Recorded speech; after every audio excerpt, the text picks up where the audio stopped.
Hello everyone, आप सभी लोगों का फिर से स्वागत है। और आज हम यहाँ आपके साथ फिर से मौजूद हैं एक नए टॉपिक के साथ जिसका नाम है मैग्नेटिक सर्किट्स। तो आज हम लोग इसके कुछ इंट्रोडक्शन के बारे में पढ़ेंगे और बताएंगे कि मैग्नेटिक सर्किट क्या होते हैं और उसके साथ कुछ कुछ टर्म्स कौन कौन सी रिलेटेड होती हैं। और आज के लिए इंट्रो ही रखेंगे और चलिए ये स्टार्ट करते हैं मैग्नेटिक सर्किट को। तो मैग्नेटिक सर्किट क्या होता है, चलो सबसे पहले समझते हैं सर्किट क्या होता है। सर्किट क्या होता है कि कुछ एलिमेंट्स होते हैं वो एक साथ लगे हुए होते हैं और वो जब एक क्लोज लूप में उसके अंदर एक करंट फ्लो करता है तो वो पूरा का पूरा एक सर्किट कहलाता है ना। जैसे कि मैंने इधर रेजिस्टेंस ले लिया, इधर इंडक्टर ले लिया, इधर हम लोगों ने वोल्टेज ले लिया और इधर इधर से जो करंट फ्लो कर रहा है ये पूरा का पूरा एक सर्किट बना रहा है। कुछ एलिमेंट्स जो है वो एक साथ कनेक्टेड है और उसके अंदर करंट फ्लो कर रहा है, ये सर्किट होता है। इधर प्लस माइनस वोल्टेज लिख देता हूँ। वैसे ही मैग्नेटिक सर्किट जो होता है वो होता है क्या कि कुछ मैग्नेटिक मटेरियल्स लगे हुए होते हैं और उसके अंदर मैग्नेटिक फ्लक्स फ्लो कर रहा होता है, उसको हम लोग कहते हैं मैग्नेटिक सर्किट। क्या सबसे पहली चीज़ जो याद रखनी है वो है मैग्नेटिक मटेरियल्स होते हैं और उसके अंदर फ्लो क्या करता है, मैग्नेटिक फ्लक्स। ठीक है, तो अब देखते हैं इसकी कुछ टर्म्स। सबसे पहली आ गई हमारे पास, जैसे ये है मैग्नेटिक फ्लक्स। तो मैग्नेटिक फ्लक्स क्या होता है? मैग्नेटिक फ्लक्स होता है क्या होता है कि जब हम लोग एक हम लोग रखते हैं, जब ये नॉर्थ और साउथ पोल, ठीक है, एक जब मैग्नेट रखते हैं तो इसके अंदर से मैग्नेटिक फील्ड लाइंस नॉर्थ से साउथ पोल ट्रैवल करती हैं। ये मैग्नेटिक फील्ड लाइंस होती हैं, ये कुछ इस तरीके से ट्रैवल करती हैं और ये बहुत सारी लाइंस होती हैं। ये अब अलग अलग मटेरियल के ऊपर डिपेंड करता है कि वो कितनी मैग्नेटिक फील्ड लाइंस जो है वो एग्जर्ट कर सकता है। ठीक है, तो ये सारी की सारी जाती हैं नॉर्थ से साउथ पोल। ये सारी की सारी जितनी भी मैग्नेटिक फील्ड लाइंस जो हैं वो जा रही हैं। तो जो मैग्नेटिक फील्ड लाइंस एक पर्टिकुलर एरिया से फ्लो कर रही होती हैं, जैसे कि ये इधर से ऐसे, तो उसको कहते हैं मैग्नेटिक फ्लक्स। इधर होता है phi is equals to B into A. Magnetic field lines passing through a particular area is known as magnetic flux. तो जैसे उधर करंट फ्लो होता था वैसे यहाँ पे मैग्नेटिक फ्लक्स फ्लो होता है, अगर हम लोगों को एक मैग्नेटिक सर्किट को पूरा करना है तो ये होता है हमारे पास मैग्नेटिक फ्लक्स। इसको हम लोग रिप्रेजेंट करते हैं फाई से और इसकी यूनिट होती है वेबर। ठीक है, तो ये है हमारे पास मैग्नेटिक फ्लक्स। और अब मैग्नेटिक फ्लक्स में एक चीज़ और पढ़ लेते हैं कि हम लोग किसी मटेरियल को हम लोग ये कैसे बता सकते हैं कि वो ज़्यादा मैग्नेटाइज्ड है या कम मैग्नेटाइज्ड है। तो इसके अंदर एक कंसेप्ट और आता है कि क्या होता है कि ये अगर हमारे पास एक मटेरियल है तो इसके अंदर कुछ मैग्नेटिक डोमेन्स होते हैं, कुछ पार्ट्स में डिवाइडेड होता है ये जैसे कि एक मैग्नेटिक मटेरियल है, कोई भी मटेरियल है तो वो कुछ पार्ट्स में डिवाइडेड होता है और उसके अंदर होते हैं डोमेन्स, जिसके अंदर कुछ डोमेन्स जो होते हैं वो फ्लो करते हैं। जैसे कि अगर ये इस डायरेक्शन में फ्लो कर रहा है, ये इस डायरेक्शन में, ये कुछ इस डायरेक्शन में और ये कुछ ऐसे फ्लो कर रहे हैं, मैग्नेटिक डोमेन्स हैं ये डोमेन्स होते हैं। तो इधर देखा जाए तो ये एक दूसरे को कैंसिल आउट कर रहे हैं, तो इसीलिए इनका मैग्नेटिक डोमेन जो रहेगा वो एंड में ज़ीरो हो जाएगा। तो इधर ज़ीरो हो जाएगा, तो इसीलिए अगर ये ज़ीरो हो जाए तो ये नॉन मैग्नेटिक मटेरियल है। ये क्या, नॉन मैग्नेटिक मटेरियल। और जितना ज़्यादा डोमेन रहेगा उतना ही ज़्यादा ये मैग्नेटाइज्ड होगा। मोर डोमेन मीन्स मोर मैग्नेटाइज्ड, मोर मैग्नेटाइज्ड। ठीक है, तो जितना ज़्यादा ये डोमेन्स के एरोज रहेंगे, डोमेन्स रहेंगे एक मटेरियल में, उतना ज़्यादा वो मैग्नेटिक मटेरियल रहेगा। और ऐसे हम लोग जज करते हैं या बताते हैं कि ये मटेरियल मैग्नेटिक है या नहीं है। ठीक है, तो अभी तो हम लोगों ने सबसे पहली चीज़ पढ़ी जो थी हमारे पास मैग्नेटिक फ्लक्स। दूसरी चीज़ जो हमारे पास आती है वो आती है magnetic flux density. Magnetic flux density, तो ये क्या होता है वो देख लेते हैं। ये होता है अ, इसको हम लोग रिप्रेजेंट करते हैं बी से। बी होता है फाई अपॉन ए। ठीक है, मतलब डेंसिटी क्या होती है कि number of magnetic field lines per unit area, मतलब एक एरिया से जितनी मैग्नेटिक फील्ड लाइंस जा रही होती हैं उससे हम लोग ये बताते हैं कि वो जो है वो उतना ज़्यादा डेंसर है मैग्नेटिक मटेरियल। और इसको हम लोग रिप्रेजेंट करते हैं टेस्ला से। ये है पर यूनिट एरिया। इधर जो होता था phi is equals to B into A होता ही था। ये थोड़ा अलग कंसेप्ट है मैग्नेटिक फ्लक्स का। और ये है कि जितनी मैग्नेटिक फील्ड लाइंस एक पर्टिकुलर एरिया से निकल रहे होते हैं उससे हम लोग डेंसर बताते हैं कि कितना मटेरियल डेंसर है। ठीक है, तो ये होता है हमारे पास मैग्नेटिक फ्लक्स डेंसिटी। फिर उसके बाद हाँ देखा जाए तो इधर ये वही है, बी ही हो जाएगा। जब हम लोग फाइव को बी इंटू ए रखेंगे तो ए और ए कैंसिल हो जाएगा, तो वो बी के इक्वल आ जाएगा। तो ये होती है हमारे पास मैग्नेटिक फ्लक्स डेंसिटी जो हम लोग रिप्रेजेंट करते हैं बी से। फिर उसके बाद थर्ड आता है हमारे पास मैग्नेटिक फील्ड इंटेंसिटी। अब हम लोगों ने देख लिया कि हम लोग कैसे डेंसर बताते हैं। अब देखते हैं इंटेंसिटी क्या होता है। इंटेंसिटी क्या होता है, मतलब अब हम लोग ये बताते हैं कि मटेरियल जो है वो कितना इंटेंस है। उसके लिए हम लोग क्या करते हैं, एक नॉर्थ और साउथ पोल का मैग्नेट ले लेते हैं, इधर नॉर्थ साउथ, और इधर एक मटेरियल ले लेते हैं, मैग्नेटिक मटेरियल। ठीक है, तो जो लाइंस ऑफ फोर्सेस जा रही होंगी, जितना फोर्स वो इस मैग्नेटिक मटेरियल के ऊपर एक्सर्ट कर रही होंगी, या फिर आप ये कह सकते हैं कि जो ये मटेरियल जो होगा वो जितनी फोर्स एक्सपीरियंस कर रहा होगा इन मैग्नेटिक फील्ड लाइन से, उससे पता चलेगा कि ये इसकी कितनी इंटेंसिटी है। ठीक है ना, समझ रहे हो कि इसके ऊपर जितनी मैग्नेटिक फील्ड लाइंस की फोर्सेस लगेंगी उससे पता चलेगा कि ये मटेरियल कितना इंटेंस है। ठीक है, और इसको हम लोग रिप्रेजेंट करते हैं एच से। एच होता है N I upon L. H होता है एन आई अपॉन एल। ठीक है, तो इसको हम लोग रिप्रेजेंट करते हैं एच से, इसको बी से, और ये तो हमारे पास फाई से हम लोग रिप्रेजेंट करते हैं। तो इधर जो एच इज इक्वल जो एन आई अपॉन एल था, उधर एन था number of turns of conductor, I था सप्लाई करंट, और एल था लेंथ ऑफ कंडक्टर। ठीक है, और इधर जो इसकी यूनिट होती है वो थी एम्पियर टन्स पर मीटर। ठीक है, तो ये था हमारे पास मैग्नेटिक फील्ड इंटेंसिटी। इसके बाद अब आते हैं आगे रिलक्टेंस के ऊपर। तो अब देखते हैं कि रिलक्टेंस क्या होता है। रिलक्टेंस जो होता है वो एक तरीके से जैसे इलेक्ट्रिकल सर्किट में रेजिस्टेंस होता था, रेजिस्टेंस करता था अपोज ऑफ करंट, वैसे ये रिलक्टेंस जो होता है वो एक तरीके के रेजिस्टेंस की तरह काम करता है, जो करता है oppose of magnetic flux in a circuit. Magnetic flux in circuit. ठीक है, तो ये होता है रिलक्टेंस। रिलक्टेंस वैसी है जैसे इलेक्ट्रिक सर्किट में रेजिस्टेंस होता था।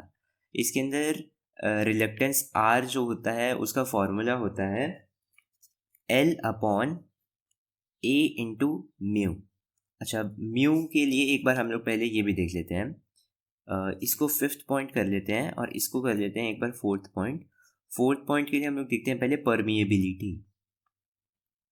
परमिएबिलिटी इलेक्ट्रिक सर्किट में आपने परमिटिविटी नाम से सुन रखा है। इधर ये परमिएबिलिटी क्या होता है, mu is equals to mu naught into mu R. तो परमिएबिलिटी बताता क्या है, कंडक्टिंग पावर बताता, मतलब कंडक्टिंग कैपेबिलिटी बताता है कि सर्किट की कितनी है। कंडक्टिंग कैपेबिलिटी बताता है परमिएबिलिटी। ठीक है, जैसे इलेक्ट्रिक सर्किट में हमारे पास परमिटिविटी था जो होता था epsilon is equals to epsilon naught into epsilon R. Same mu is equals to mu naught into mu R है। और जैसे उधर ये चीज़ें होती थी वैसे ही इधर भी ये चीज़ें हैं। म्यू है हमारे पास, म्यू तो हमारे पास परमिएबिलिटी है, म्यू नॉट है हमारे पास एब्सोल्यूट परमिएबिलिटी, और म्यू आर है हमारे पास रिलेटिव परमिएबिलिटी। ठीक है, म्यू नॉट की वैल्यू हम लोगों को गिवन होती है, वो होती है 4 pi into 10 raise to power -7, और म्यू आर की एयर के लिए होती है 1 और बाकी चीज़ों की हम लोगों को गिवन होती है। ठीक है, तो ये है एयर, और इधर रिलक्टेंस का फिर हो जाता है L/A into mu naught into mu are.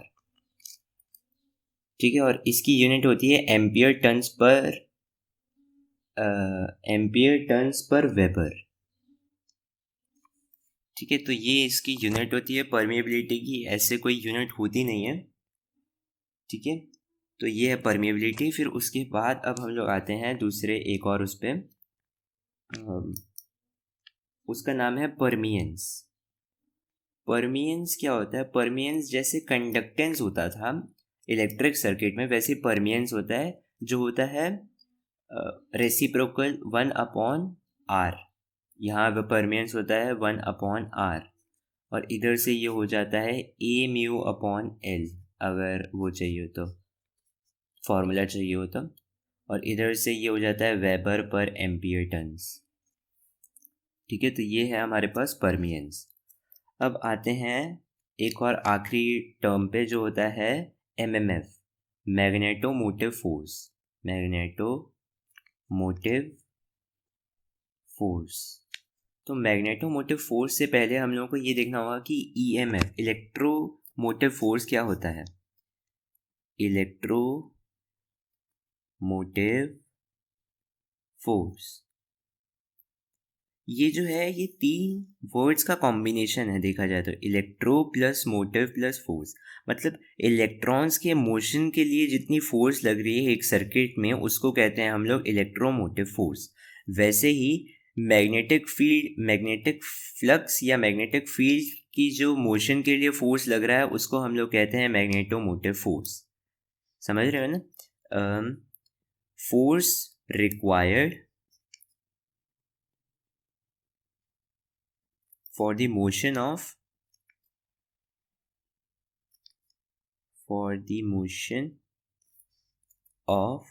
magnetic flux या magnetic field lines in a circuit is magnetomotive force। ठीक है, तो ये है हमारे पास MMF। ये सारी की सारी हमारे पास टर्म्स होती हैं जो हम लोगों को चाहिए होती हैं इस पूरे के पूरे उसमें, पूरे के पूरे मतलब चैप्टर में जो हम लोग यूज़ करेंगे वो सारी की सारी यही टर्म्स होंगी। फिर आगे इसके बाद थोड़ी और टर्म्स आएंगी, वो हो जाएंगी हमारी म्यूचुअल इंडक्टेंस और सेल्फ इंडक्टेंस की, तो वो हम लोग अभी आगे करेंगे। उससे पहले अभी कुछ चीज़ें और समझनी बाकी हैं, जैसे कि फ्रिंजिंग हो गया, और एक चीज़ और है, वो एक साथ देखते हैं अभी जस्ट इसके बाद। तो आइए देखते हैं। ठीक है, तो अब आते हैं मैग्नेटिक लीकेज फ्लक्स के ऊपर। मैग्नेटिक लीकेज फ्लक्स क्या होता है? इसके अंदर हम लोगों ने एक आयरन की रिंग ले ली और उसके ऊपर हम लोगों ने मैग्नेटिक मतलब टर्न्स कर लिए, n नंबर ऑफ टर्न्स कर लिए कॉइल के। ठीक है, तो इधर n नंबर ऑफ टर्न्स, इधर करंट I फ्लो कर रहा है, तो इधर जो बीच में है ये हॉलो है बीच से, तो बीच में जो ये है ये एयर है पूरी पूरी, तो उसकी जो रिलेटिव परमेबिलिटी होती है वो होती है 1, और आयरन की होती है 800 के अराउंड, मतलब बहुत ही ज़्यादा म्यू आर आयरन से। ठीक है, तो इसके अंदर क्या करते हैं हम लोग, इसका मतलब क्या होता है कि इधर हम लोग एक पाथ डिज़ाइन कर लेते हैं मैग्नेटिक फ्लक्स के लिए, कि इधर जो पाथ हम लोगों ने लिया है वो कुछ इस तरीके से लिया है कि ऐसे करके ये पूरे पूरे सर्किट को कंप्लीट करेगा। पर इसके अंदर एक चीज़ होती है, मतलब एक थोड़ा सा इसके अंदर वो हो जाता है, डिफरेंस आ जाता है। क्या होता है कि मैग्नेटिक फ्लक्स जो होता है उसको हम लोग कभी भी रिस्ट्रिक्ट नहीं कर सकते हैं। क्या होता है कि करंट को एक सर्किट के अंदर हम लोग रिस्ट्रिक्ट कर भी सकते हैं, कुछ पैरामीटर से, कुछ इंस्ट्रूमेंट्स होते हैं जिससे कि हम लोग करंट को एक सर्किट के अंदर जाने से रोक दें। पर जहाँ मैग्नेटिक फील्ड लाइंस होंगी वहाँ मैग्नेटिक फ्लक्स होगा, और मैग्नेटिक फ्लक्स को हम लोग रोक नहीं सकते हैं किसी भी सर्किट में, तो उसको हम लोग रेस्ट्रिक्ट नहीं कर सकते हैं। तो जो हम लोगों ने इसके लिए पाथ चूज़ किया है वो उस पर तो फॉलो करेगा ही, पर कुछ ऐसा भी हो सकता है कि कुछ मैग्नेटिक फील्ड लाइंस जो हैं वो एयर का मीडियम लेके और छोटे पाथ से अपने सर्किट को कंप्लीट कर लें, कुछ इस तरीके से या कुछ इस तरीके से।